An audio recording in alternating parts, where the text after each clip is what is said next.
One could make a serious argument that it's precisely cooking that makes us human, for the obvious reason that other animals don't seem to do it. Early humans saved a lot of time with cooking, and magically we received nourishment from otherwise inconsumable goods. Yet contemporary human beings, that would be us, you, spend less and less time in the kitchen, roughly 20 to 30 minutes. That's the full amount an average Dutch person spends on preparing a meal. That's easily half as much time as our parents did before us, and only consider what the parents before them spent in the kitchen. Our high priority on convenience may have a worrying effect on our health and environment. While our time in the kitchen is dwindling down, cookbooks and cooking shows are more popular than ever, luckily. Perhaps cookbook authors hold the key to lure us modern human beings back into the kitchen. Welcome everyone. It's wonderful to have you here, a full house. It's been a while since we've had that. We've been talking through screens for quite a bit, but it's more wonderful to welcome you two here. Nigel Slater, welcome. Thank you. Nice to be here. Nice to have you. And Yvette van Boven. I think both of you do not really need an introduction, but for good measure, I'm going to give it a go. Nigel, one of Britain's most beloved cooks, most loved writers. You are perhaps known for your memoir Toast, and obviously your great food columns and recipes in The Observer. The Toast became a feature film and play, and for your contributions to literature you received an OBE, and Nigella Lawson gave you an even greater honor and called you the king of food writers. So you are not knighted and crowned, I believe. For a lot of Brits, the voice in their head when they're doing cooking, when they're improvising in the kitchen would be yours, Nigel Slater's. For a lot of Dutch people, it would be Yvette's. At least for my own mother, I know this. Is she here? I've spoken to a mum in Scotland, and she mentioned that Nigel Slater was the voice in her head. And well, I mean, these mums are perfectly sane, obviously, but they heard voices. and my mum is not here today, no, but she might be on the other side of the camera. And Yvette, cookbook author as well. Who took the Netherlands by surprise with her personal style, I feel, her dedication to detail and cooking from scratch, her own illustration, obviously, and her husband's wonderful pictures. And you are both beloved broadcasters, presenters, very loved radio guests, as I've heard. And so on. A very important first question, Nigel. Is the food in Amsterdam any good? Yes. Where would you go? This is the problem with setups like this, is that I arrive here, I'm busy. By the hour, my diary is absolutely packed. And then someone says, have you eaten anything? I think, well, actually, no. No. Not really. But you have tonight. I have tonight. I had a very nice ceviche, and I had some wonderful roast potatoes. Right. Gorgeous mayonnaise. Far too much garlic in, I'm sorry. Okay, well, we're very far apart, so I didn't notice. Can I just say how formal this is? It is, isn't it? You invited me for an informal chat. Yeah. I feel I'm applying for a job. Before we started, Nigel said, but dear Kees, it looks like it's the European Parliament. Yeah. So just so you all know, it looks formal, but we're having a very cozy chat over here. Okay. I think it's also because of the cameras, as we just, I crawled up to him and it's not allowed. I have to sit here. Yeah. So, okay. But other than that, very cozy. Yes. Yvette, I'm very happy to have you as also sort of my co-host tonight. Yes. Because we're both gonna ask questions to you, Nigel, about your book and about your life in the kitchen. And when we first talked about an evening with Nigel, you didn't need a lot of convincing. So I was wondering, not at all. No. You were already persuaded. So are you looking forward to tonight? I am very much. Yes, we already started a little bit. Yeah. Only because I adore your books, obviously. Otherwise, I wouldn't be here. But I believe I have all of them. Well, maybe not all of them, because I just noticed that I don't have one. And we'll talk about that one later on. But no, the thing is that I really love in your writing and again in your last book is that I really love your style. I read through your recipes as like I read through a novel, and it's actually because we were talking about how Dutch people don't take any time to cook. But if you read your writing, it's like you take all the time in the world to stir your batter, to let your butter melt in a pan, or, very simple little things are, you write about them so well that I can almost smell them from the pages. And that's why I adore your books. That's a very lovely thing to say. It is about, for me, cooking is about the details. Yes. It's about taking time Yeah. to do the little things along the way. Yeah. So that lovely thing of making a meal for somebody and putting it in front of them, I mean, it is one of the biggest joys on earth, is putting food in front of somebody. But it can be easy that is the goal. That's the only thing. And what I love to do is to follow the whole thing through and to get my joy as well, which is not just about, here you are, here's something I've made for you because I care. It's all the little bits of joy that I can take from that cooking, and whether it's the smell of onions when they go very sweet in the pan when you're cooking them, or it's melting the butter, or whatever. It's these little moments of joy is what, for me, it's the reason I cook. Yeah, like you wrote, I believe in your last book, like popping broad beans out of their grey skins, like I've read that. Pinking them across the kitchen. Yeah, absolutely. And then finding them back. Feeling that so much when I read it. So yeah. I'm also going to introduce two other people, but currently just one. But we have a little dîner pendant, because I think we have to talk about food quite a bit. We have to talk about a cook's book. We're going to talk about recipes. We're going to learn a lot from your craftsmanship, both of you, hopefully.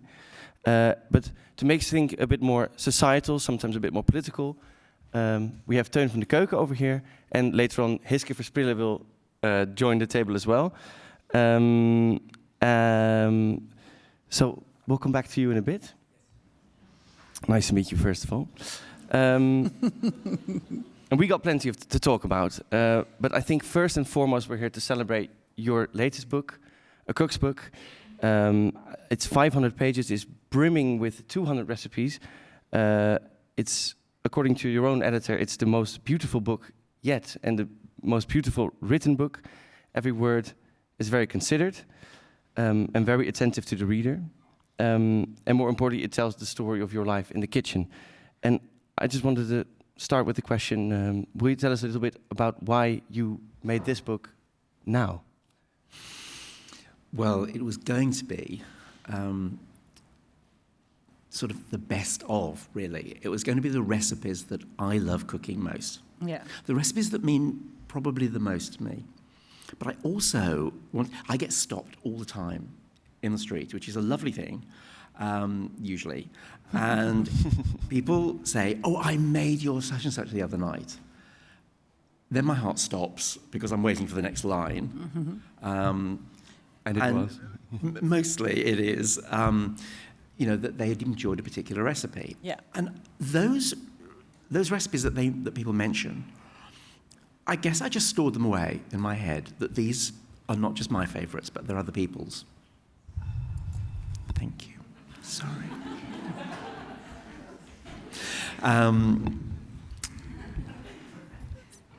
So it wasn't just going to be a collection of my recipes, the things that I loved. It was the recipes that have become a part of other people's lives as well. But then, of course, I guess I'm greedy, but I wanted to put some new recipes in as well. So every time I speak to my editor, it's, oh, by the way, I think there's another 25 pages. There's another. And I should say that my editor has been with me since the very, very beginning. I read that. It's amazing. You wrote it in your foreword. Louise wrote to me when I was writing some recipes for a newspaper and said, had I ever thought of writing a cookbook? And I wrote back and said, look, thank you. But there's no way I could write a cookbook. I just couldn't do it, but thank you very much. Posted it back. And then I got this phone call from her saying, "Can I take you out for lunch?" Why did she ask you in the first place then? She just liked the recipes that she was seeing that I was writing in the newspaper. Oh, you already She did just that. thought, Okay, yeah. She just thought that, And she wanted a collection of them. well, she just thought that maybe there was a book there. I mean, she was looking for new authors. I decided, no, I couldn't do it. Yeah. Over lunch, she told me I could. It was a good lunch then. It was a great lunch, yes. Lots of wine. And, yeah, that produced Real Fast Food, which is my first little book, still in print. Dear little thing. And she is still, 30 years later, my editor. Yeah, amazing. So thank you, Louise, for writing that letter. Yeah. And Very sweet of her. going through all these 30 years of recipe writing, of food writing, how was that process? Was it joyful, finding old gems that you might have forgotten about? Was it mourning because you had to, not consider a recipe because you've outgrown it a little bit? Or how was that process? It was a mixed bag, put it that way. There were recipes that I knew I wanted in there, recipes I absolutely loved, and I felt somehow were mine as much as a recipe ever is, just belong to anybody. There were recipes that I had genuinely forgotten. So looking back through my old, I've got boxes of cuttings, you must have some as well, and tons of them.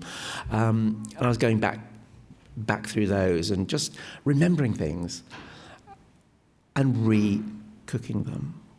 Now, some just, I thought, no, it's not good enough, I don't want it in there. Some just didn't work. I mean, God, I don't know why they were ever printed. Ever printed? I don't know how that happened.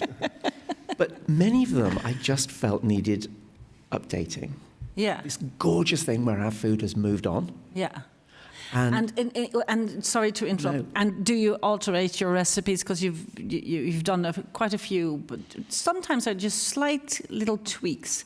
Yeah. And would that be because you have become a better cook, or is that because your taste has changed a bit slightly, maybe?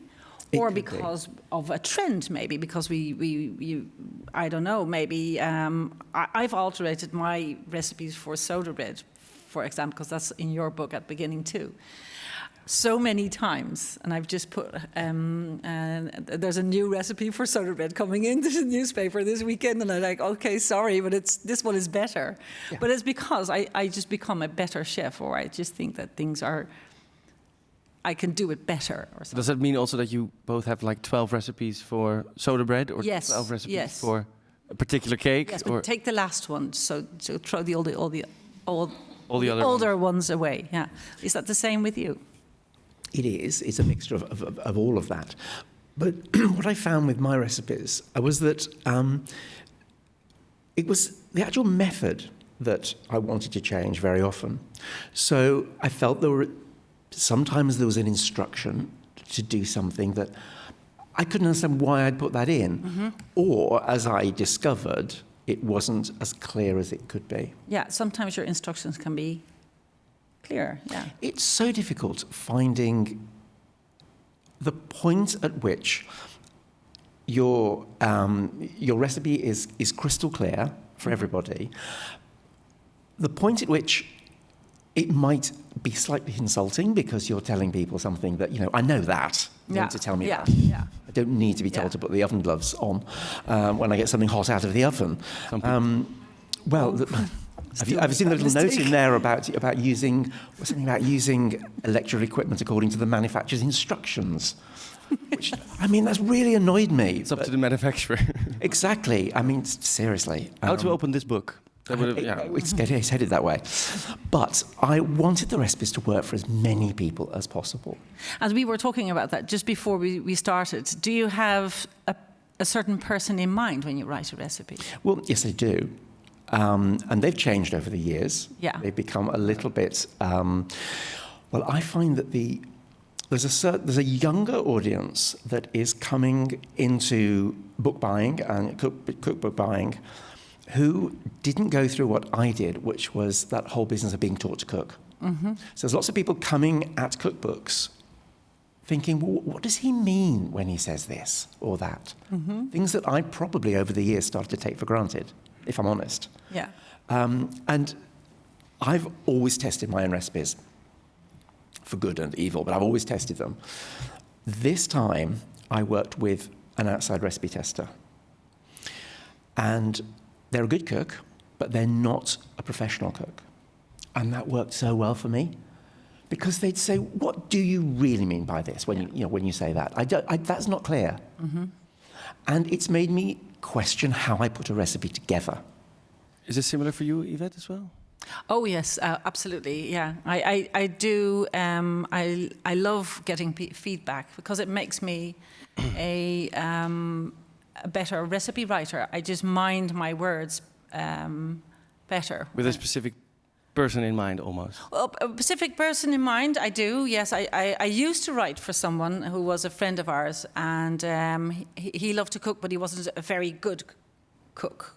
He wasn't a very skilled chef, but he was very interested in it, and I always had him in mind. And now I know. Well, he can cook now. He's grown up, and so am I. But now I just my readers do write to me often, and if they have questions, I always think, I should mind that next time I write a recipe. I really should think of that, or thinking of putting things differently. Yeah, well, at least what I think in both of your writing, in both of your recipes, I think what's very clear is that you are both very attentive to the reader. At least that's what I'm getting, and it helps a lot. But Yvette, you use illustrations quite a bit, your own illustrations. Yes, and actually also when I do that in the newspaper, well, I don't do it anymore because I got more words. But they used to just give me like 309 words, and I had to explain the whole recipe in 300 words, which was really difficult. Yeah. Because you have to be really specific, and I could never write about baking a bread or something or a cake because I had too many words. So I had to be really simple, and that's why I used little drawings, because I thought, well, then I can just sneak in some extra instructions just to show people, like, not this way, you have to turn it that way. Yeah. Yeah. Necessity. Yeah. Is this also the reason why some of your recipes are as simple as possible? That you have to be economic with your words? Funnily enough, the column actually I have a Sunday column in the Observer for, I think, 29 years. And the readers are very communicative. Yeah. Bless them. They are. They will be. And, I mean, that's one of the lovely things about social media, that we're getting this instant communication and not a letter that's, is about a recipe that was 3 weeks ago. Yeah. So it's good and bad, but it's mostly good. It is important to me that anybody can cook a recipe. It really, when people send me a photograph of something, they will email it, or sometimes I'll put it on Instagram and say, this is your recipe, and I've just made it. And, it was lovely or whatever. Or it didn't work, and what happened?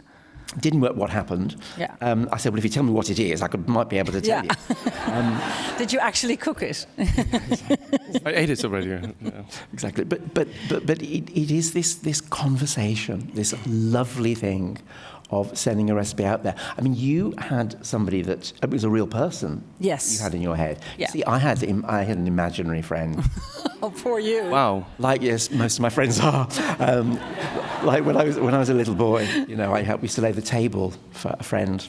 It was quite sad. So mine's an imaginary person. But they are important. They really are. Yeah. This idea. I mean, I've been doing this now for 35 years or something. Yeah. And I still love it when I get a letter from somebody or an email from somebody, or they stop me in the street and say, I made such and such. It is nice, isn't it? But there's also this slight level of disbelief. That, really? Well, really? Did you?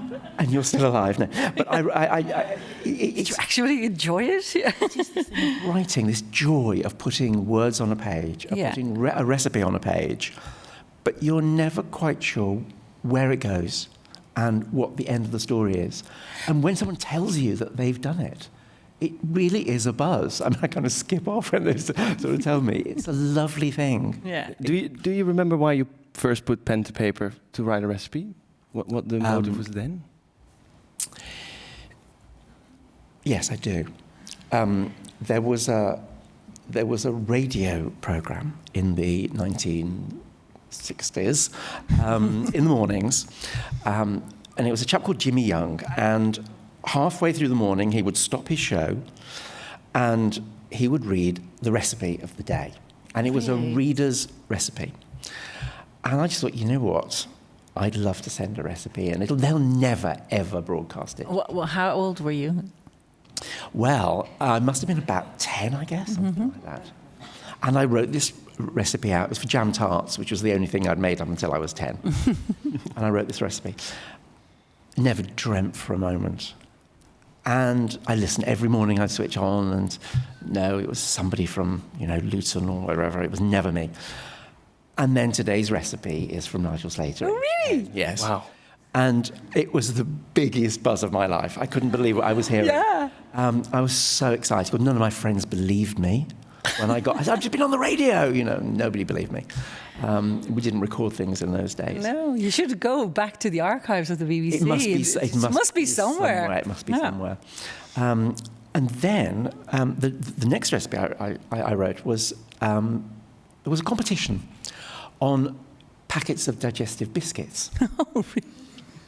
Not a minor thing in the UK. No. Well, actually, a lot of our recipes first came from packets. Things like, there was always a cheesecake recipe on the biscuits, always, and chocolate mousse recipe on the cooking chocolate. And so I wrote this recipe and sent it in, and I didn't win, but I was runner-up. Oh, well, that's not too bad.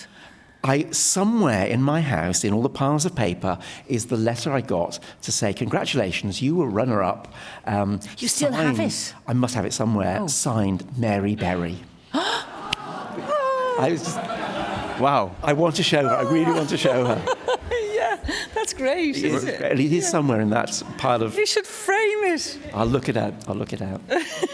Maybe for the next book.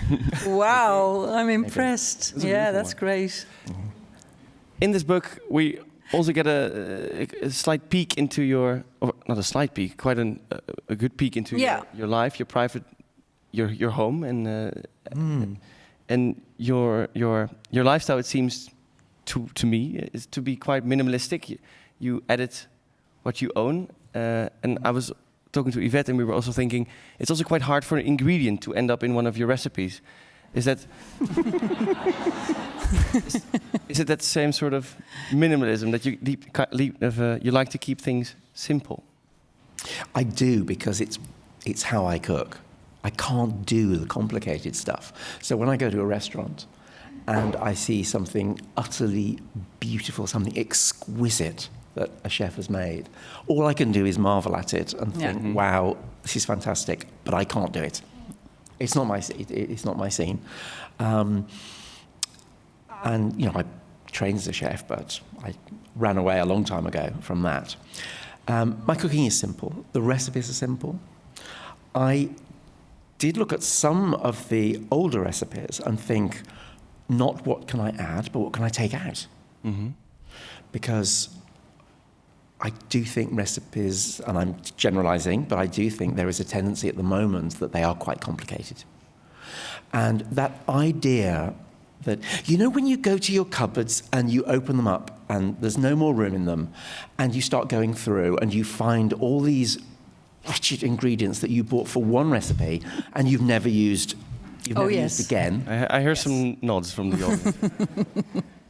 Well, I've got a few of those. I don't like the idea that somebody, when they're having their clear out, is thinking, Daddy Nigel, it's him. I can't bear it. I want them to use all of something, all of a packet. I want them to be familiar ingredients that you use over and over again. Yeah. But you also have to get to know them. So you have to invite your your readers to try something out and Absolutely, otherwise we'd never have hope cooked the that miso they or will love it whatever. as much as you. But if you send them to the shop, you better send them to the shop for something to reuse and keep on using, for an ingredient to stay in their lives. Well, yes, it would be, I mean, very often I will repeat an ingredient over a number of weeks because I know it's possibly still in their fridge, but I will...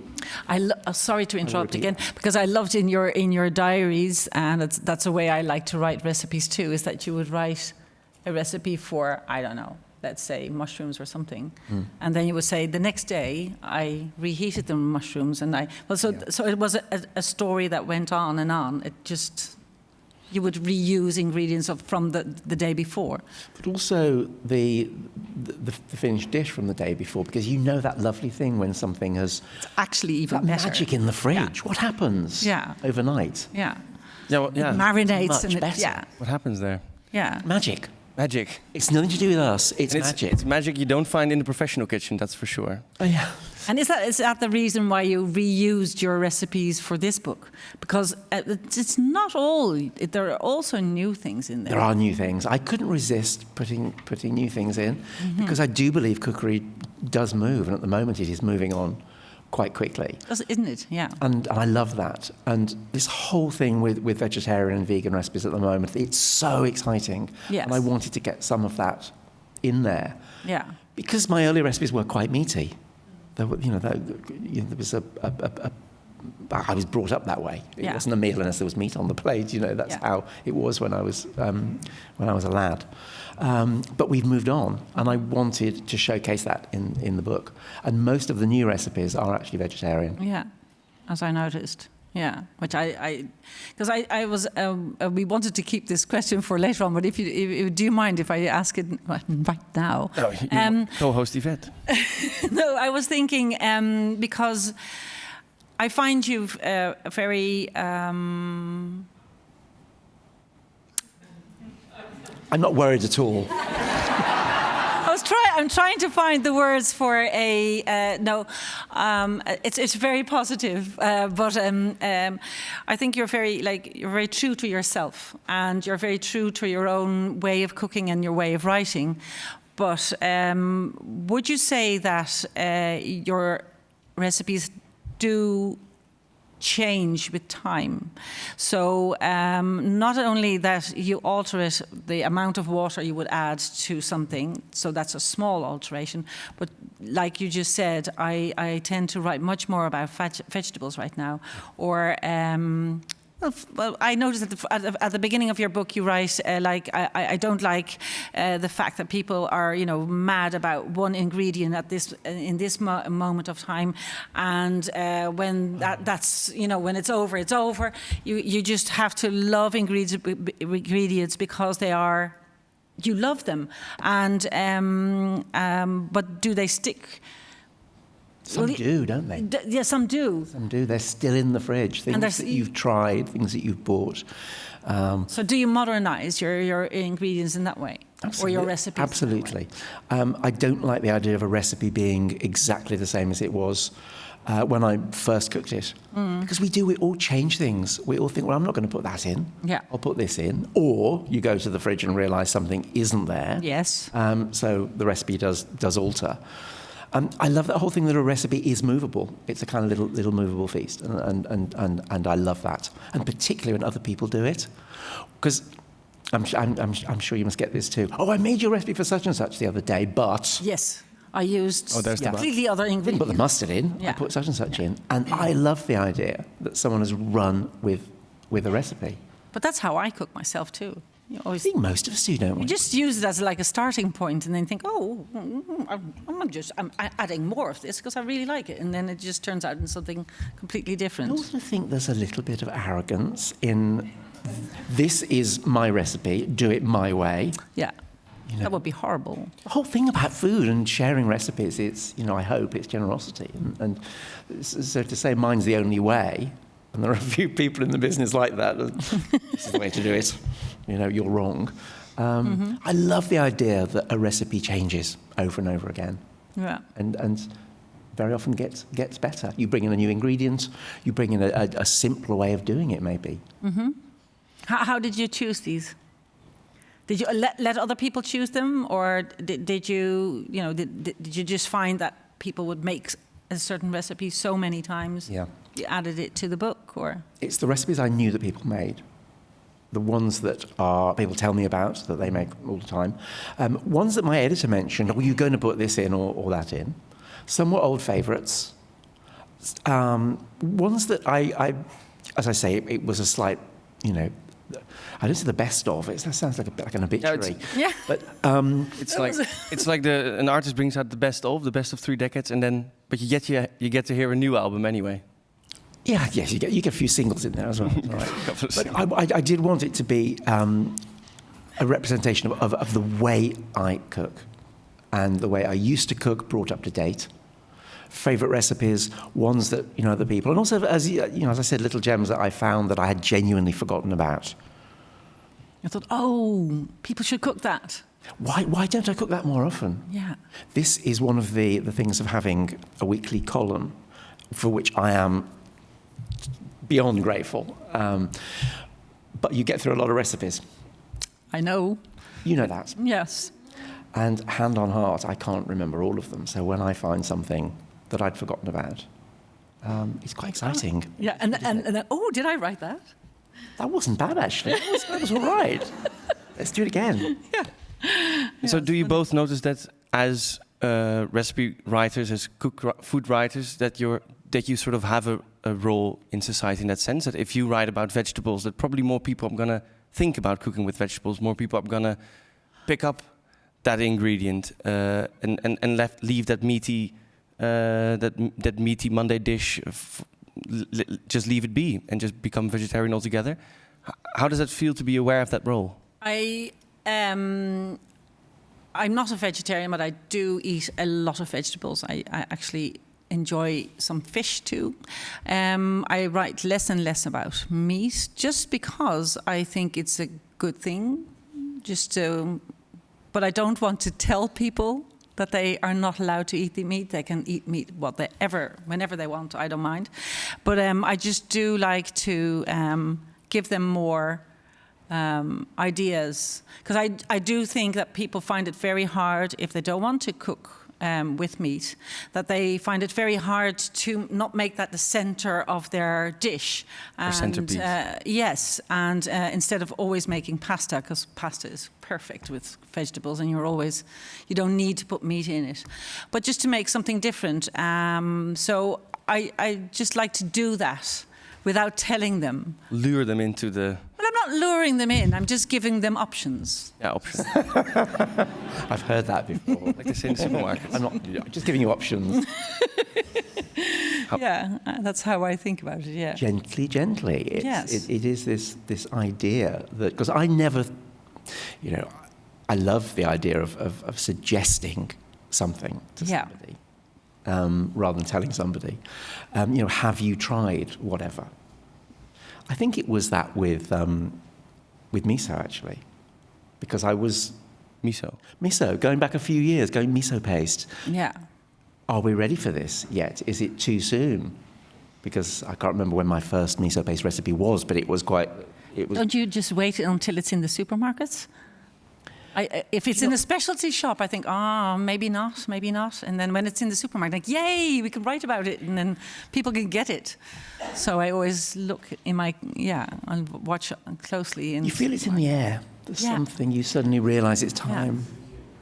Yeah, it's true. Yeah. It's time for a rest. Yeah. I can use it now. We can move it on them.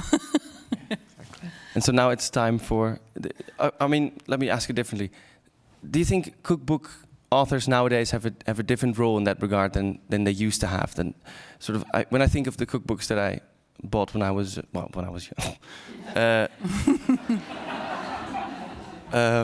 I used to admire a lot of sweary chefs.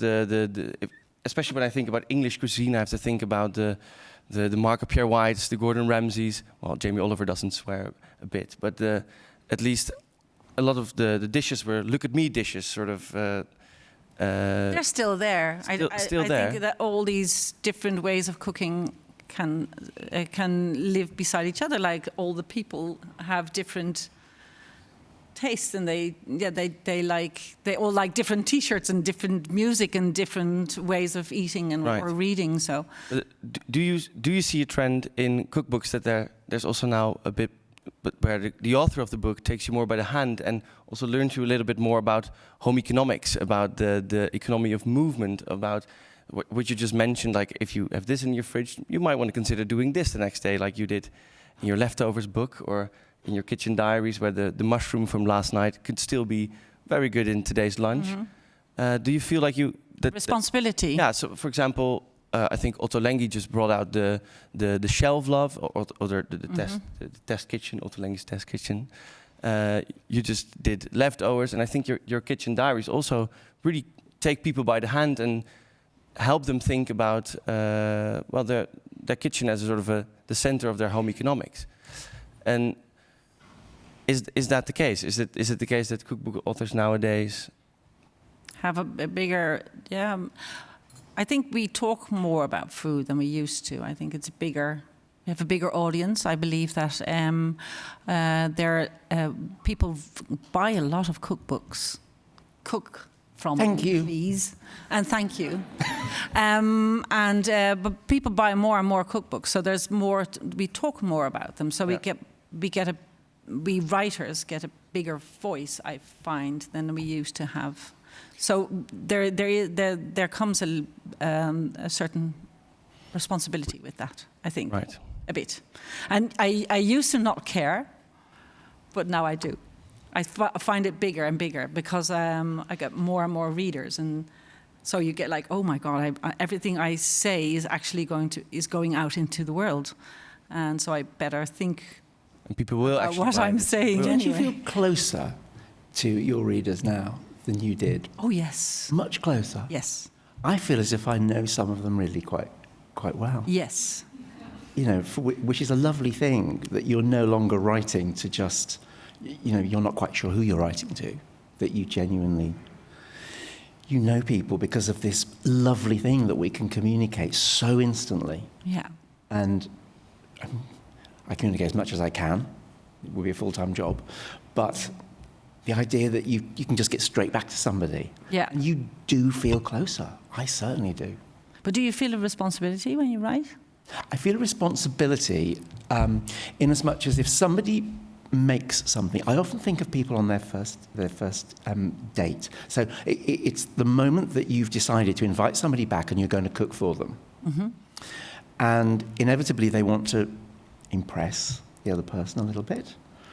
So of course they choose far too complicated a recipe, but they might choose one of my recipes.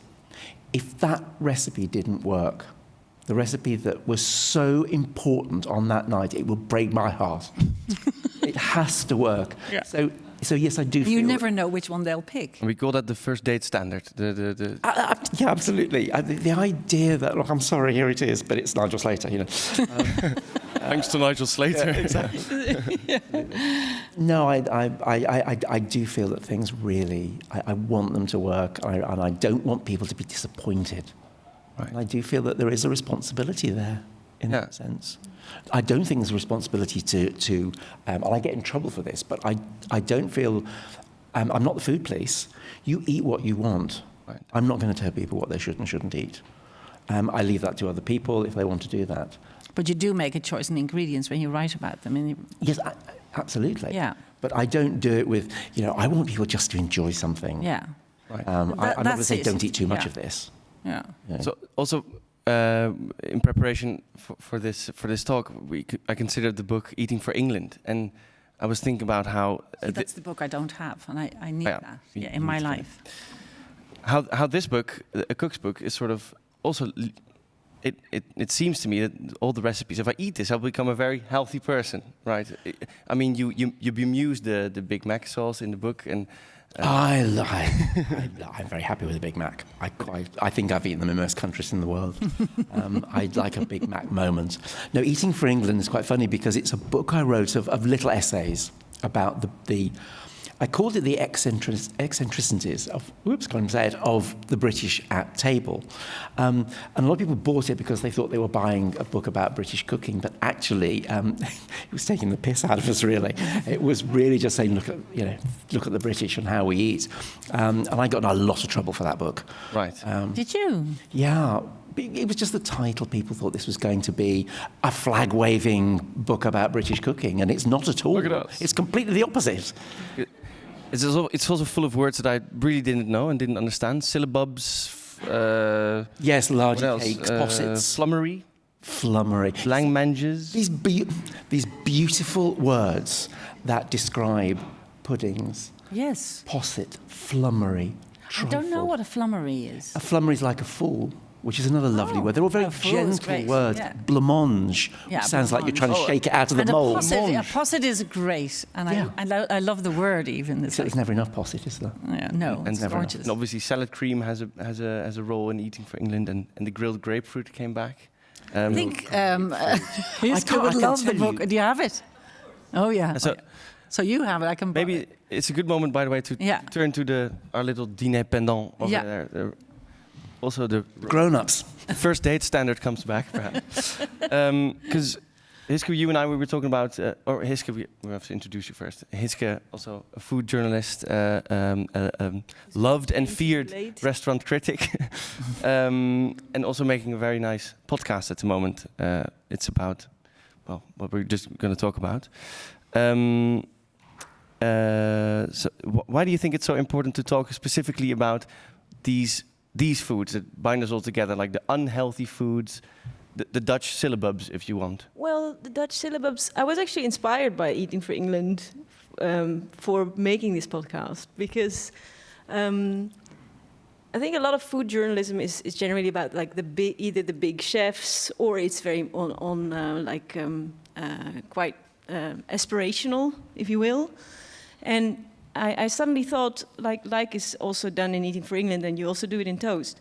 A lot of our food memories and the things that are that really sort of intimate and important to us are often things that are not like organic or homegrown or whatever. I've got it with like After 8 dinner meal. Yeah. Of those. Yeah. Or Viennetta or all these kind of things. So I thought, and also I realized that when I'm writing about these things, I wrote a big article on wine gums, for example. People react to it really strongly. Everyone's got like these huge opinions about it, and I think there's this big, I don't know the English word for it, a stuwmeer. Anyone know? 3 points for the. Like a big, like a huge big pond underneath the ground. Lake of like shared culinary experience that is actually not talked about very much, but that goes like throughout all of society. That comes from childhood often. It's got this big nostalgia thing, but it doesn't have the. It's often not home cooked. It's often not nothing very special. But you can really talk about it and everyone's got an opinion about it. And I think that's why it is important to talk about it, because it also helps people to explain their taste and think about what makes things good. You know, like the potato crisp, it's like a miracle. It's so good. Yeah. So if you talk about how that works, it can also help you, deciding your own taste and help you in your own kitchen. Think about other foods and exactly propel a wider discussion possibly about. But it's also about emotion, I think. Very much. It's when you say like After 8, I'm like all these stories about After 8s and nicking them out of the boxes and telling your mother, I don't know why all these envelopes are empty. I have no idea. I used to get out the little paper at the bottom, like sniff it. Yeah. Oh, it was the best smell in the world. It's the box. It's this cardboard chocolate. It had something really posh about it because it had gold letters on it, and it was posh. Yeah, yes, it is. Like it was a Christmas thing or something. It's grown-up candy. Yeah. So, do you think we Dutchies also need an Eating for England? Well, you asked me that when we talked on the telephone, and then I think I said maybe we do. But when I was thinking about what these things are, if you want to make like a list, it's not it's not even very much Dutch. I think a lot of these things are very global, worldwide, and done by big international corporations. So I don't know if it should be a Dutch list. I think it's also very much has to do with in what decade you grew up. Yeah, I think so too. The potential then could be bigger, because then we share that stew with even more people all around the globe. Oh yes, yeah. They were also a safe place. It is. The flavours, the smells of those, for us, quite innocent times. It was a safe thing. Yeah. It was home. Mum and Dad were there. It was sugar or whatever. Or something you could afford. Exactly. I remember having like 5 cents and be able to buy this big like gobstopper or something like that, and like, ooh, I bought it myself in this shop. Yeah, just to be sure, I did go to the shop today to get everyone, because after talking about this, everyone would want one. And Teun, Yeah. good evening. Teun, also food journalist, and did a lot of research into sort of the middle part of the food chain, so the processing, the marketing, and how it ends up in our aisles in the supermarkets. How do you think we should think about these nostalgic foods that happen to be unhealthy but still binds us together nonetheless? The one thing is that actually I just want to listen to these wonderful people, so I feel a bit awkward that I also have to talk here. I think also the association or the memory of the commercials is also a part of this. Like with After Eight, I always think of the last one is for the butler. Remember? Oh that? yeah. Yeah. So. I don't know an answer. I just say that, but that's not an answer to your question. But no, I was thinking something completely different, because one thing is, Mr. Slater, you said, for the new generation, you have to tell they didn't learn how to cook at home, and also I think you're mentioning miso. Well, then I think we're all people who love to cook. We buy the cookbooks. Apparently, out of most cookbooks, there is maybe 5 recipes cooked in general. I think it's 2. Or 2 even. 2 or 3, yeah. So, and then you talk about the 20 minutes we spend in the kitchen, and I'm wondering, how do we cross that bridge? How do we get people in the kitchen, and how do we how we truly get them back cook? Because of course, you have a lot of fans. I'm a big fan as well. But how do we reach the other people? A lot of that is the new media, I think. Yes. And okay, I'm not on TikTok because I can't dance, but this wonderful thing that okay, I don't do it, but so many people do it very well, where they cook something, they record it, and it's out there, and people who, very young people who just, it's part of their life, watching videos on TikTok or on Instagram or whatever. And I think that's a very good way of getting people to cook, because they see it. They can actually see it happening. I can write all the words in the world about how to do something. There's people it will never get to. Yeah. If they see it on their phone and they think, I can do that. Yeah. So as soon as I can learn how to do it, I'll do it. Mr. Slater, have you ever had a recipe becoming like an internet phenomenon, or like something that was so successful that like lots of people started making it? Not that I know of.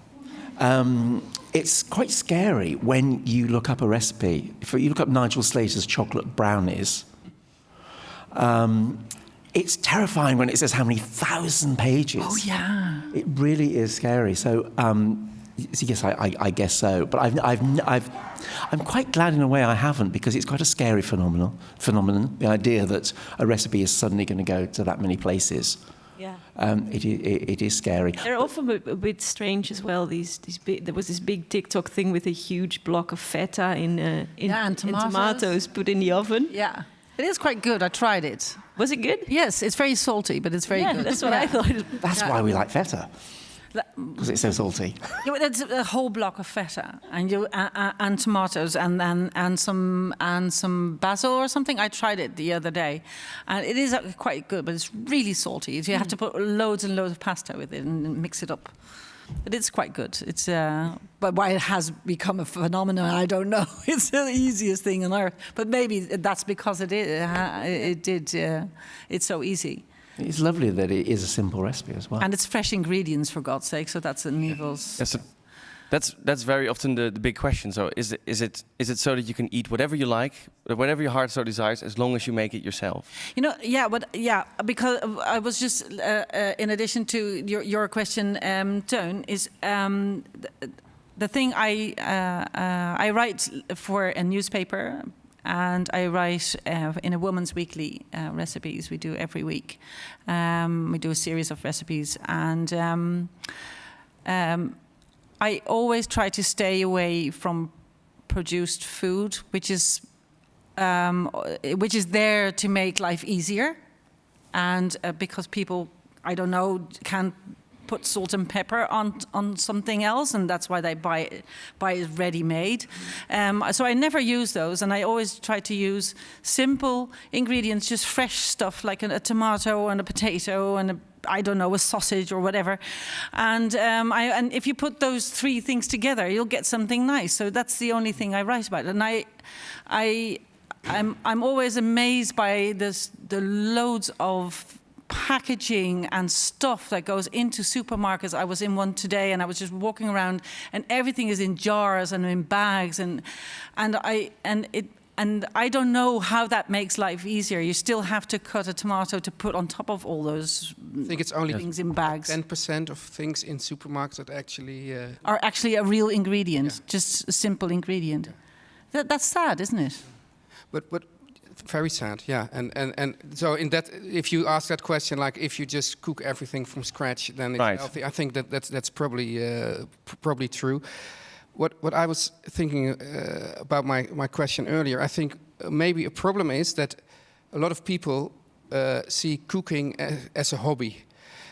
When I, for instance, read something about gardening, I read it. It's nice to read, but I don't understand it, so I can't follow it. So it all goes wrong. I can follow recipes, but there's a lot of people who read recipes like this, and I think, well, I mean, you both lovely writers, so people read it, think, oh, nice to read, but then they probably don't cook it because it's a hobby, just like cookery programs. Yeah, that could be too. Yeah. And so.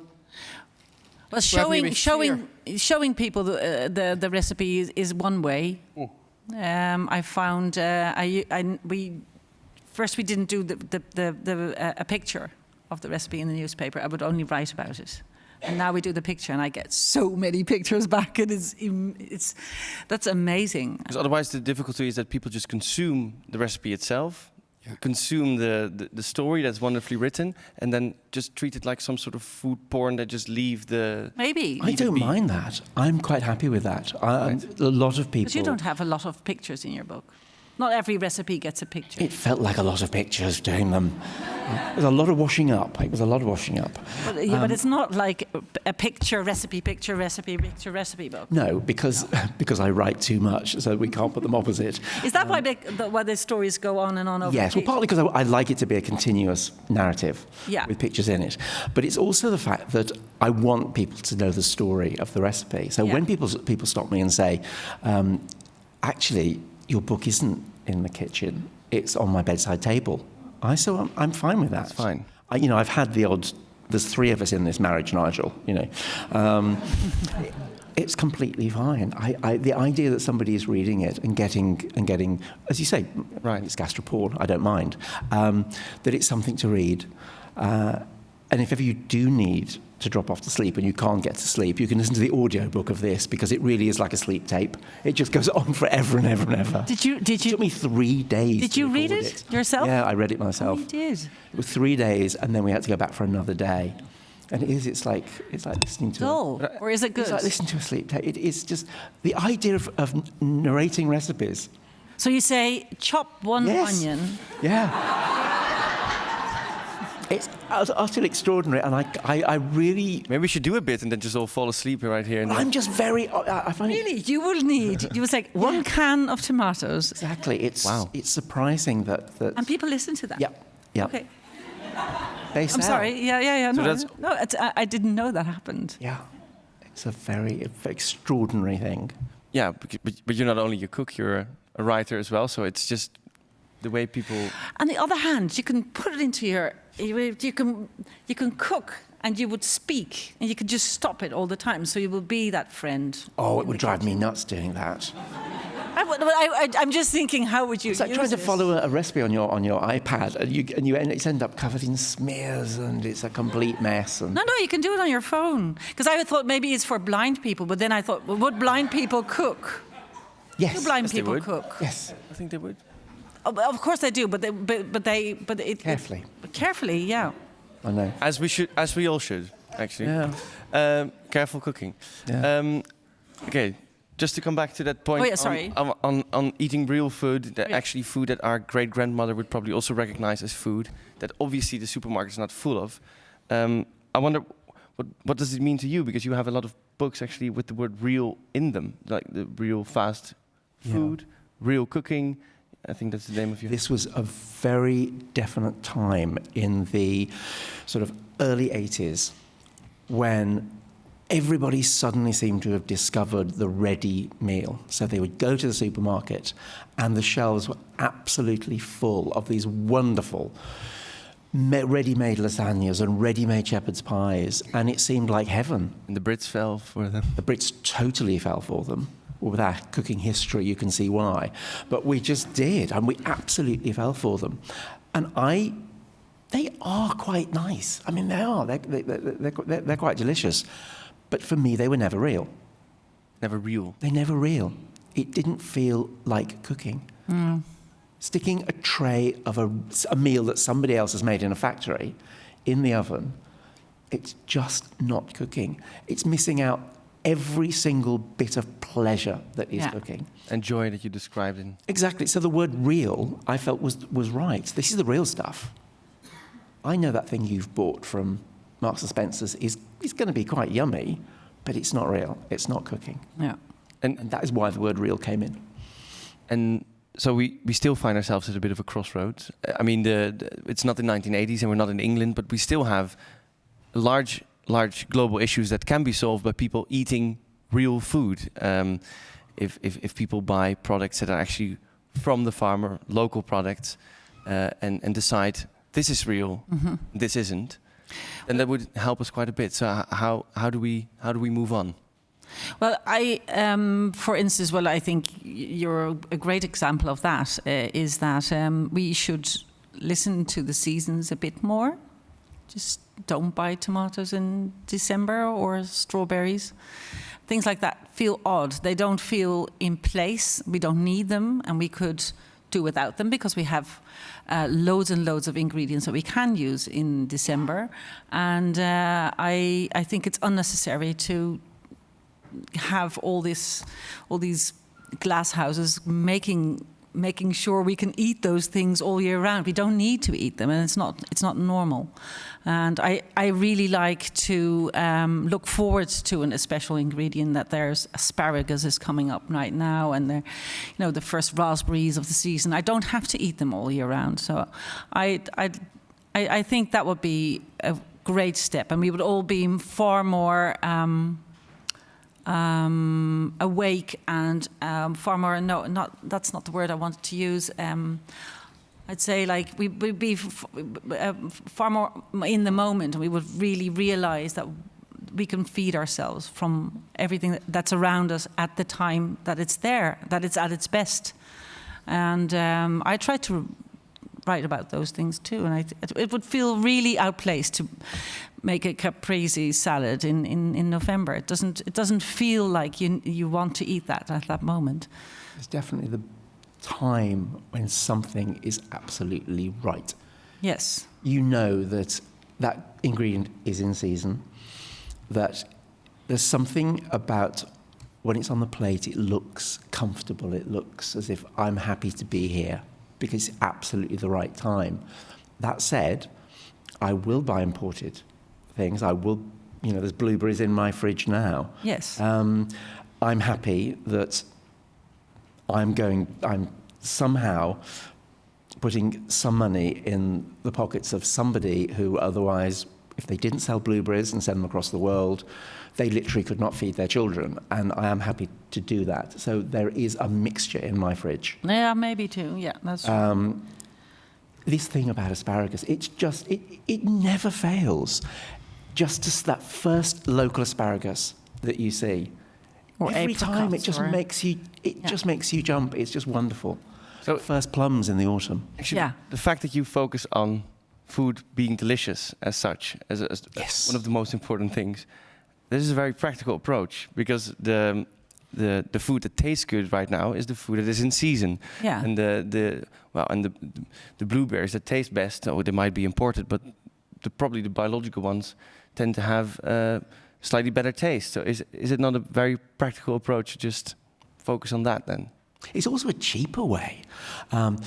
Buying food in very small packets out of season that's come a very, very long way is going to cost you a lot more.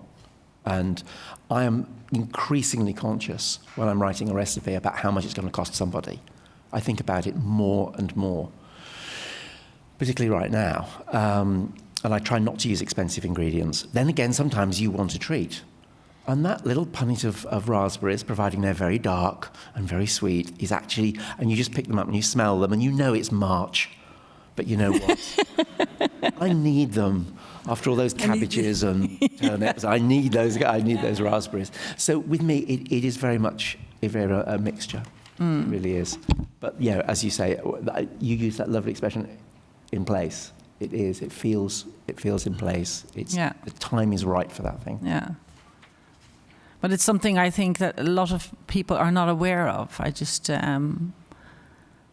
once I saw a recipe of a famous Dutch chef, and he had a strawberry. He made for Christmas these little Santa Clauses, and as a hat they had strawberries. And it felt so odd. I thought, how can you do strawberries? I've got a very rude picture in my head. No! Sorry, this doesn't look like Father Christmas at all. I'm talking about... Jesus. No, I'm talking about genuine Santas. I can see it. Yeah, okay. Yeah. Cream, beard, things like that. Yeah. And this is all going to be all weird. But anyway, I thought, how can you, as a recipe writer, put that on the table? It feels so out of place. And I just think that he never thought about it, so he doesn't think of food that way. So it's just certain people that do, and certain people that don't give a damn about it. Two Santas about it.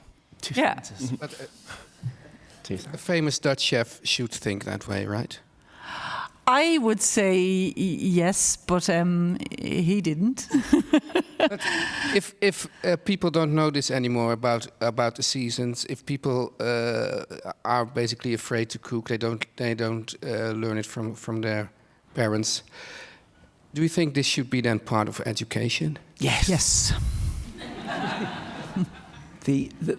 I cannot say enough thanks to my headmaster at school, who allowed me to do cookery, because it sounds so silly now, but in the mid-60s, a boy saying he wanted to cook with the girls, it was a really big deal, and especially telling my father.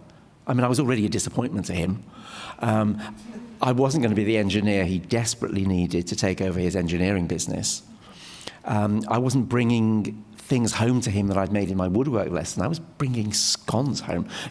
I mean, the idea that I'd got to say, "Please, can I learn to cook?" Yeah. And yet, the headmaster said yes. As they were called in those days, domestic science teacher said yes, come and join it. The girls in the class were just lovely. They were so welcoming. Was it secondary school then? This was secondary school. Yeah. But it was such a big deal. Sadly, it was. It's very brave of you to do it anyway. Just ask for that. You know what? I think it's because it was the only thing I knew I could do. I clearly wasn't going to be an academic. It felt right, but I knew I got to make this big leap of admitting I wanted to take, a cake home on a Wednesday afternoon from school that I'd made, rather than taking something I'd made in my metalwork lesson. Yeah. But I knew it was what I wanted to do. And okay, I thought I wanted to be a chef, which turned out not to work. I just hadn't got it. But I still wanted to cook. And so it was always there. this idea of doing that. And thank you to my school for letting me do it. Yeah. But it horrifies me that in Britain, you can leave school not knowing how to make yourself something to eat. Yeah. It seems so wrong because you know, teachers are wonderful, they do a fantastic job, but you do leave school with a load of stuff you're never going to use again. There was no point for it, and yet you can't cook a meal. And it breaks my heart. It really is. This is also something basic thing. I wanted to ask Teun in a bit, because I think when Dutch children or English children leave school, I think they know quite a bit about nutrition. Yep. They know all about calories. They know everything there is to know about smoothies. Well, what they should take in to look like this, or to take out. Well, nutritionism. That's sort of a thing. Well, there are some schools that do have school gardens, which I really love. Yes. Which I think is great. Yeah. And so the question I want to ask you all maybe is: so why are we so fussed about nutrition and But actually, not very fussed about food? I was filming in a classroom the other day. The children didn't know anything about nutrition. They didn't even know what calories were. So that's not true either. Okay, false. Yeah. how old were these kids? So it's worse. Well, 15. Oh yeah, Yeah. they should. Yeah. Bit, but school gardens are great, and Fantastic, yeah. that kids can actually see what a radish looks like, and It's so important. it's so important. My greengrocer tells me that school children come in and point at the box of peas in their pods and say, "What are those?" Yeah, And it's extraordinary. You can't believe it. So school gardens, that whole movement of... We did actually have a school garden because my school was in the countryside. So in fact, we had days off to go and shoot pheasants and things. It was a proper country. what a horrible life. Yeah. Okay, so we do have kind of a big question, because we have, in 2050 we have to feed about 10 billion people, and we have to do it within the planetary boundaries or whatever is given to us in natural resources. And I think we have... Mrs. Slater, how are we going to do that? No, wait. Thanks for that. I'm not going to leave you just with that. Yeah. I'm going to ask you to do something else. I'm going to ask you to do a bit of a translation. You have a picture Oh, is for there- us, haven't you? I think there is a I'm graph. really looking somewhere. forward to this. Is it coming? Oh yes. Oh yeah. So now here we see it's also up there. Gosh, I'm not wearing the right glasses. I can't read. Lancet diet. So a couple of scientists writing for the Lancet, big journal, they calculated if we all turn to this diet or something that looks like this, we'll be able to do this. We'll be able to feed not 250 people, but 10 billion people by 2050 in a sustainable way, and in a way that is healthy for all of those 10 billion people. But this is not something people would want to eat. So it's how I eat, actually. It doesn't look very weird. but it's not a. It does look quite a modern way to eat.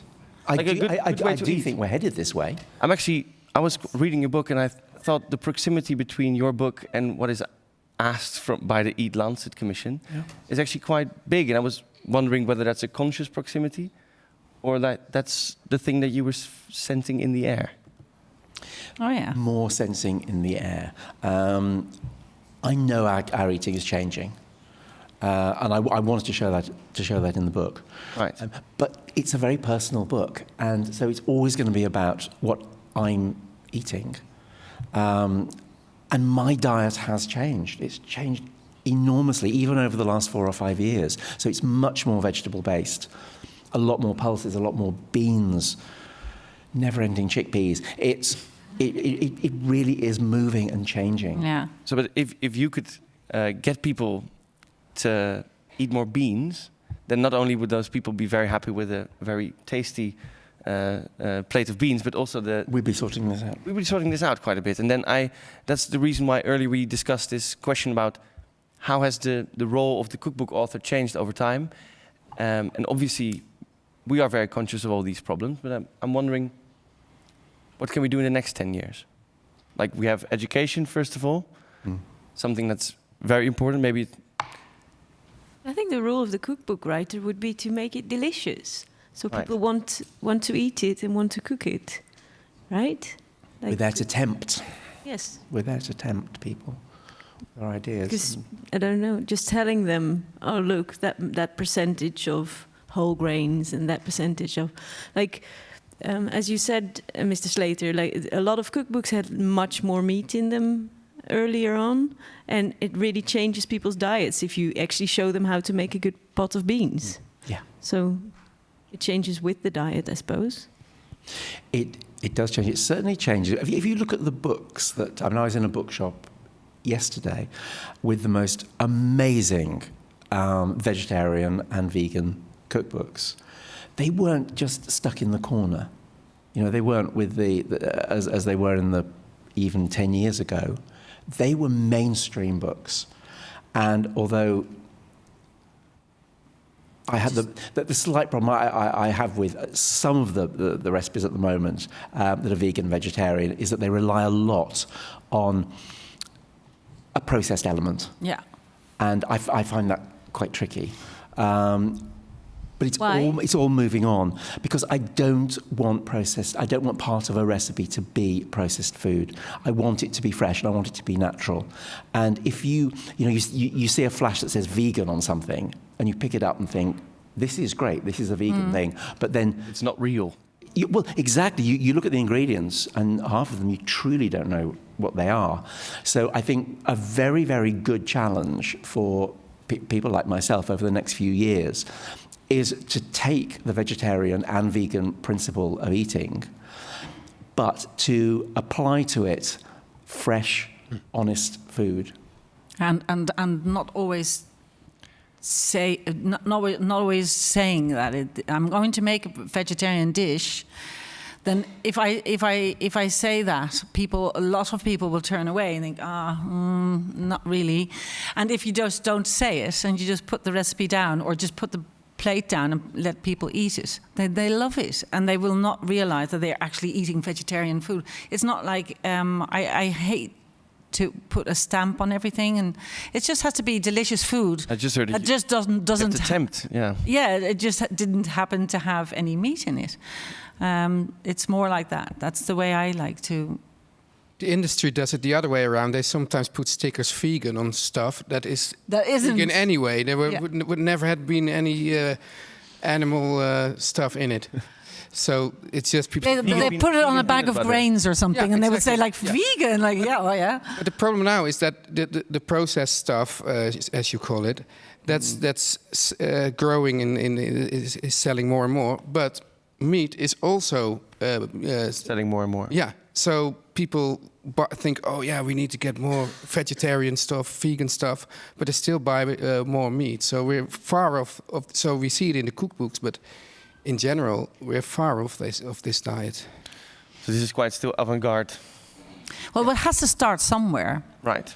And I do believe that if you read cookbooks from 20 years ago or 30 years ago, you can see a certain way of cooking, and we can laugh about it, the way we dressed our food at that time. Actually, we still have a video clip from the movie Toast. Actually, do we? If we want to see what food looked like in 1960s. Tomato roses. But yeah. But that's. Oh, that was a very short clip. Very short. Oh, it's coming back. That pullover that little Nigel was wearing, they had that specially knitted. It was a copy of a pullover that I had forgotten about. They must have found an old photograph of me when I was 9 years old, and they hand knitted it. Oh, wow. And really Helena cool. Bonham Carter had secretly, she had my stepmother's perfume, which is no longer made, reformulated, and she wore it. And she didn't tell me, and I went up to her to give her a hug and say hello, and I literally just stopped. Yeah. And she said to me the other day, actually, she said, yeah, I really did smell like your stepmother, didn't I? It was a shock. These things from the past, things you haven't smelled, that you haven't tasted, for years, and they just open all these doors, and it just all comes back. But that food, I mean, certainly I remember seeing all of those things in cookbooks. Yeah. I would sit and marvel over a ham with sticky glacé cherries. Oh, wow, all over and it those with nice cloves. cut patterns. Those cut patterns, but also tomato peel made into little roses. Yeah. What was that about? Yeah, it was lovely. I think it's going to come back. No, please no. That's the other thing. Biscuit would love it to have it back. Oh, please, no.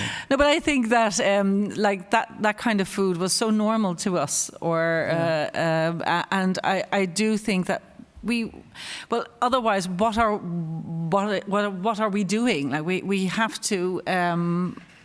to set a tone, and then maybe we are avant-garde right now, but it'll change. You have to start somewhere, and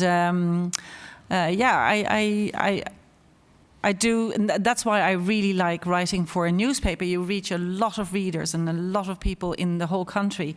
So I remember that when parsley wasn't only the curly parsley, but the flat Italian parsley came in, and I remember that people would write to the newspaper and say, "Oh, that's a recipe writer from Amsterdam. That's the only place that you can get that."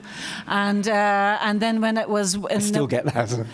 but when it was widely available through the whole of Holland, I started putting it more in my recipes, because I thought, okay, people can buy it in every supermarket. So I'm very keen on being, It's a it's bit good. of a tightrope. Yeah, but it's also good to check with everyone. Is everybody on the same page? Can we do this? Can we pull it off? And Now probably, Yvette, if you put something in a recipe, then it will be in the supermarket. It's the other way around. Well, I'm not Otterlengi, yes, but Let's hope the supermarkets just read your recipes then. Speaking of readers, I think it also might be a good moment to see if anyone from the audience has a question for either Mr. Slater or for Yvette, or anything that's been spoken today. Then my colleague Isabel will be with you. Hi, my name is Naomi. I have my own country home cooking workshops, catering business, and I do education for children. Yeah. This morning we called group 3, which is 5, 6 years old. And after that I had 7 and 8 years old.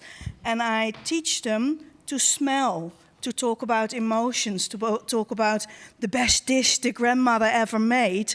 And if the children helped them as well. And I only bring in fresh food from the season. And then we do like 3 recipes.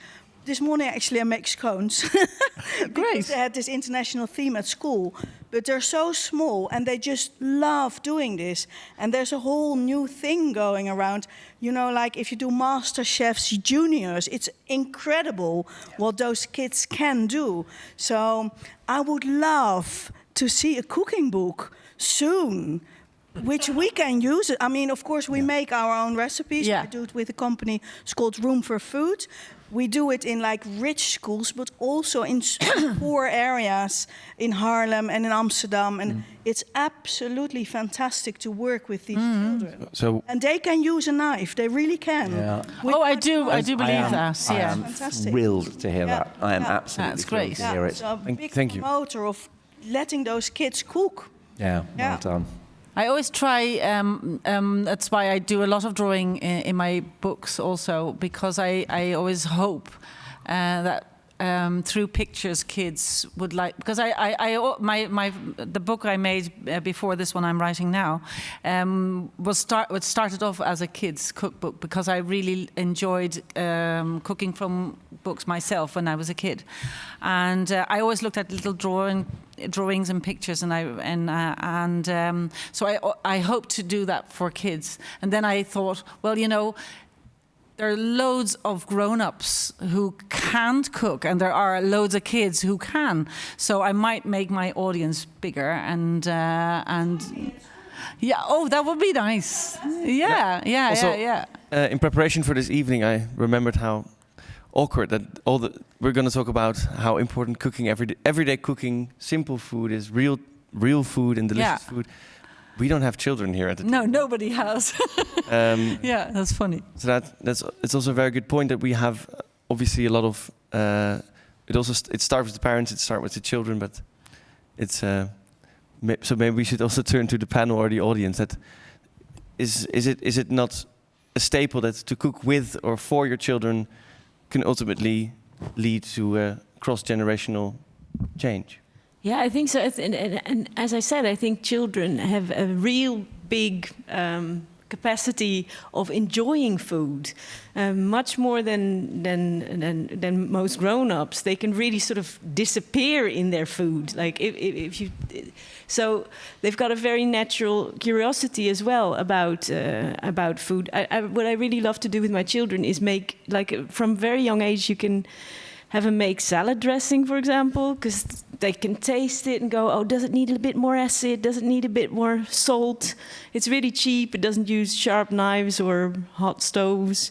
And they get so good at it. It's really weird. You go, what? You're 4 years old. This is very good.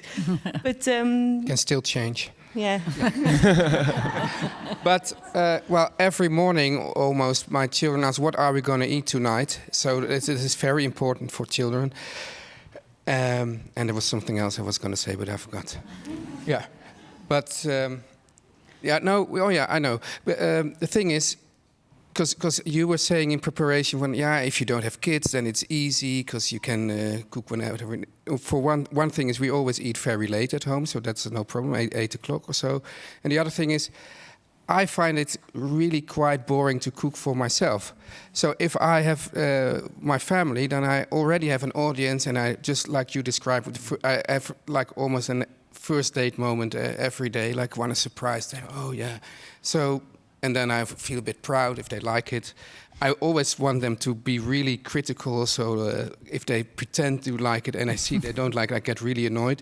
So it also have advantages to have children. Yeah, it's a good way of turning it into a habit as well. Yeah. I think if you're in your 20s, a lot of people maybe go get a lot of takeout or have things delivered. Yeah. And well, with me at least, I think when I had children, that was a way for me to actually make it into a habit to cook every day. So a way to feed 10 billion you people. Sort of have to, but you need to, so you want to.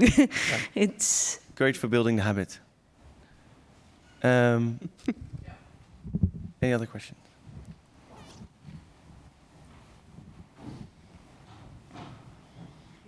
My name's Katie, and I've got at least 10 questions, so I'll just say a couple of comments. First of all, I love the food, but I wouldn't worry if I never cooked a Nigel Slater recipe again, as long as I could read his books.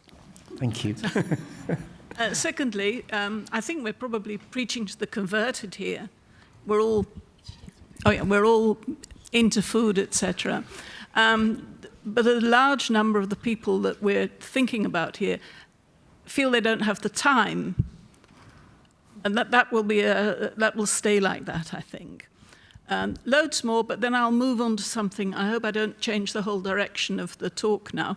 I was going to ask why you chose the Howard Hodgkin painting for the cover of the English version. I see it there. Yes, we wanted to talk about that. Yeah, we wanted to.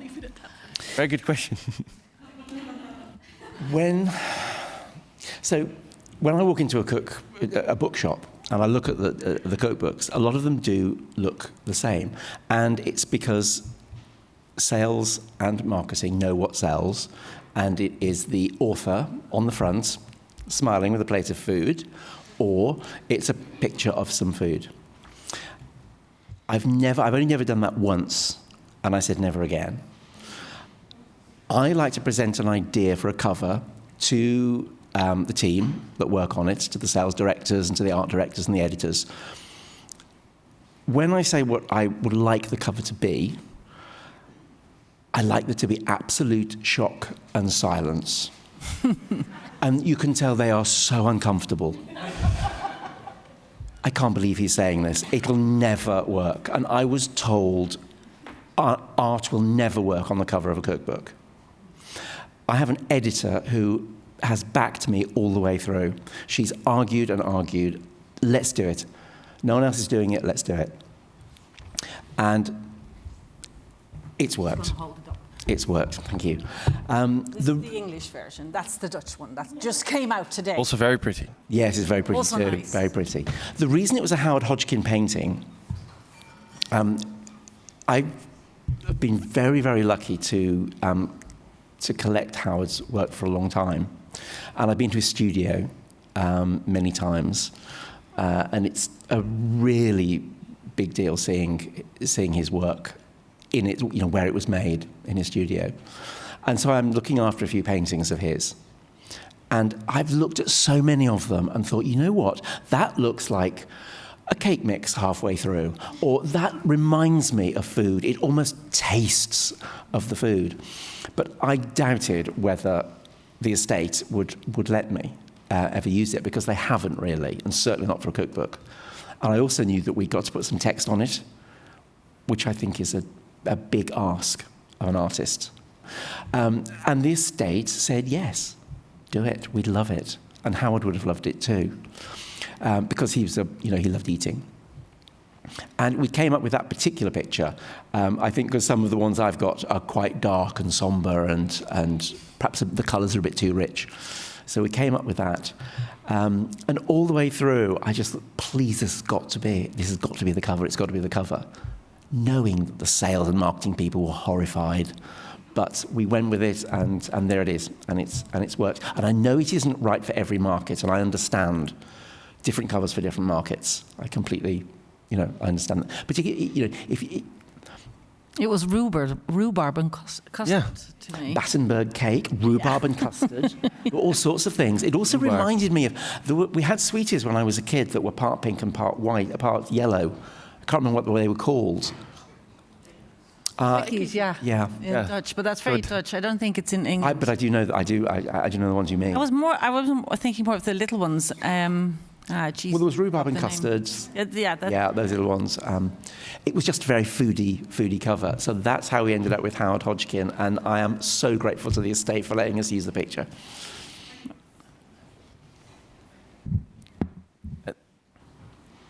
Any more? Ashta. Hello, I'm Ashta. I write recipes as well, but totally in awe of yours and have been for a long time. How do you decide what you're going to cook just during the week? Like, does it start with the ingredients? Does it start with looking in the fridge? Do you meal plan? How do you just, like a regular week for you? How does it work? There is no meal planning. It terrifies me, the idea of planning a meal. I know it's a very sensible thing to do because you actually waste less, but I can't work out what I'm going to cook on Thursday. It's a mixture. I'm very much led by what I want for that at that moment. I'm really lucky that I live on a little street of old-fashioned shops. So there's the butcher, the fishmonger, the baker, the cheese shop, which is very unusual. And I know I'm very lucky. I've also got some great Asian shops as well, some Turkish shops. I've got some fantastic food sort of within 10 minutes. So a lot of it is about shopping. It's about going out. So you basically live in your own larder. I live in my larder. Well, also that wonderful thing of the fridge rummage. That thing of opening up the fridge and just thinking, there's got to be something in here, and going through it. And for me, that is very often the best. Finding something that it's still okay. Mm-hmm. Give it a good sniff, it's still okay. Yeah, you put your pinky finger in it, like, okay, that'll do. It's all right. Yeah, it's a little bit sharper than I remember it. Yeah, it's fine, absolutely fine. If they cook it, they won't notice. It's a complete mixture of things, and it's a really interesting question because it's important that I do know what I'm doing because I've got a column to write at the end of the week. But very often, as I say, it will be from the shops. And if I don't know what I'm going to write about, and I go to the moment I walk into any of those food shops, and it comes like that. It really is. It's an instant thing, isn't it? And you just don't know before you go in. You don't know when that moment comes. No, not a clue. It just does. Yeah. Partly because it has to. It's a column. Yeah, but it scares me. It scares me shitless sometimes. Like I have to come up with something. It has to be there tomorrow, and I still have no idea. Run from shop to shop, and then. This is the thing. That's me. Yeah. At some stage in this conversation, we want to talk about how key it is to know your own larder quite well and to stock up on the things that can. Well, you were talking about saving time earlier. And sort of the alternative for convenience food is saving time by stocking up, by maintaining and respecting your larder, fridge and freezer. And Hiske also already, you wrote a series of kitchen wisdoms for Volkskrant. And this is from the one with Yvette's Yvette. kitchen. Yeah, that's true. Wisdom. Yeah, we're all connected here. Yeah. So why is it so wise to? No, well, the funny thing is that I used to do my shopping that way, his way. I used to live in the center of Amsterdam between all those fine shops. Then we moved out of the city center, and I turned into a huge stocker. I always have loads of stuff because I just that's my work, so I have loads of kinds of beans and lentils or whatever. But I also really enjoy doing my shopping once a week, and then just jamming my whole fridge with food. I have more fridges than one, I'm sorry. And but then that also makes me, at the first day you have this gluttony of all these ingredients and you can do whatever you want. But then at the end of the week, your choice gets narrower and you only have like 2 sad carrots and always some the carrots. onions. Always the carrots, which is silly because always when I cook them, I was like, I should do this more often. It's so delicious. Yeah. But that always makes me a more creative cook because I then have to choose from a few poor ingredients and a can of beans or something, and it always makes the best recipe. So I actually enjoy the other way around. Yep. You're just making do with whatever you have, which is really great, and it makes you so creative. And both of you, it forces you into creativity. Yes. You use a different spark, so to say. Yeah. But And there's always neighbors. there's neighbours. Neighbors with that you always think like, I was so sure I still had flour left, and now I don't have any flour. And now we all have apps, so I put on the app. Does anyone have some flour left? There's always neighbors with flour or sugar or. See, I live in London, so I don't even know who my neighbours are. Well, that was the same thing when I lived in Amsterdam. I did in the center. I didn't know my neighbors, but now I do. Yeah, and there's always somebody who has something in stock. I do have some lovely neighbours on the one side. They're not here. The other are Just not watching. Say something horrible. They are lovely. But the other side, I have to say, I don't know. How important do you think it is to do this, and then in order to do that, save time and in that sense, make sure that you don't have to come up with an entire meal plan, but you can just walk into a store or you can walk into your own fridge and be inspired because you're already stocked up on the flavor making. I think it's very important to see what you can make with as little as possible. The idea that I get an organic box of vegetables delivered, and at the end of the week, there's always the things that, there's root vegetables and things. And as you say, some of the best recipes, the most enjoyable recipes, come from that, and particularly from the larder moments when you open the door of the larder and there's just rows of beige, there's beans and there's pulses, just staring at you, saying, "Do something with me, please. Let me out." Yeah. And I do genuinely enjoy those moments of thinking, "What can I do with this?" It's how a lot of people have to cook. I do it because I'm lucky, but it's how a lot of people have to cook. Yeah, canned fish, great. Great to have. Oh, lovely. Yeah, I couldn't do without them. We'll exchange tips at the bar, I think, for what the specifics are of the flavor makers. Is there anyone else with a question? No, but I think this again shows, because you say it's important to stock up, but I think it's more important to learn this creative way of thinking. Yeah. So we have these few things. Oh, you can rustle something up. I remember that I always loved the food the most my mom cooked when she said, "Oh, I've got nothing." Yeah. They always turns into the best things. Yeah. Oh, that's what we were writing about. That's cooking. That's what you have to learn. And is that learning by doing, or could we also in primary school? Yeah, also learning by doing. And knowing some techniques, I suppose, or some hacks. Yeah, there are tricks. Because that's what I sometimes think about all these recipes. There's so many recipes. Like the books you wrote about vegetables. It's so good to have like a list of things you can do with one thing. Yeah. Like what can I do with a can of chickpeas?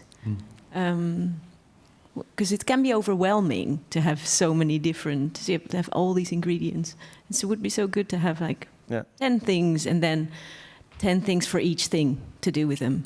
Yeah, and I think it's also very nice, Nigel, that you also in your book, in the chapter Everyday Greens, you admit this next simple thing that I'm gonna describe is something that I eat very often. Very often I do just this, and it's a little bit of ginger, a little bit of chili, so a handful of greens here and there, and not even stir fry. You just put the lid on, and for me that was also a revelation that even somebody who has all these recipes right in their head, knows all these recipes by heart, and is able to write them whenever he so desires, or every week he does so, still falls back to simple habits that with a lot of variety, sure, but still very simple. And it's exactly that point, actually.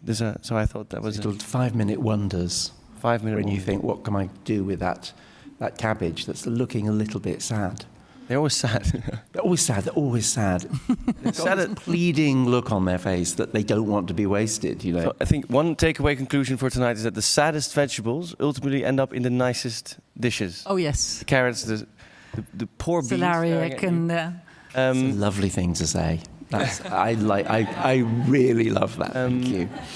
I think it's a new musical. Indeed, we have been preaching to the choir a little bit today. We have been talking about food amongst foodies, but there's a very big debate to be held about the provenance of food and how. But I think a very important point to be made today, that if you focus on taste and you just focus on delicious foods, and I think if you make that approachable and tempt people in that sense to maybe do go out and buy that local vegetable, do go out and eat those greens, I think we might come a long way yet.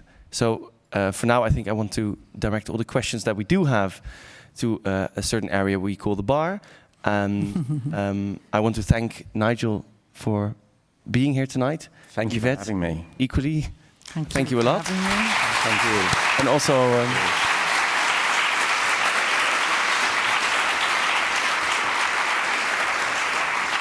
and also to our diner pendant, Teun Hiske, thank you for being here tonight.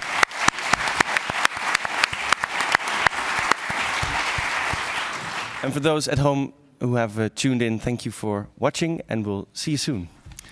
Thank you. And thank you, obviously, everyone in the Balie.